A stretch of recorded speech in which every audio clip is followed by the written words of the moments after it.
వరంగల్ జిల్లా నెక్కొండలో సర్పంచ్ బ్లాక్ కాంగ్రెస్ అధ్యక్షులు పెండ్యాల హరిప్రసాద్ జన్మదిన వేడుకలు ఘనంగా నిర్వహించారు.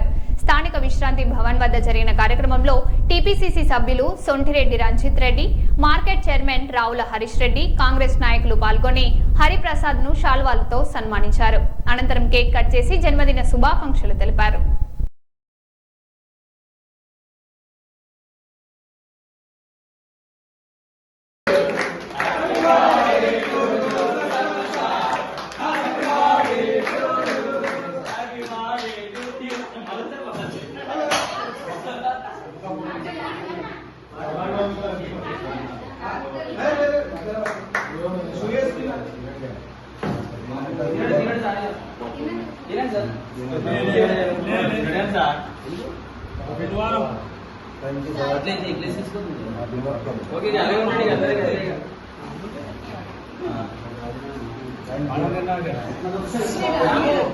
దగ్గర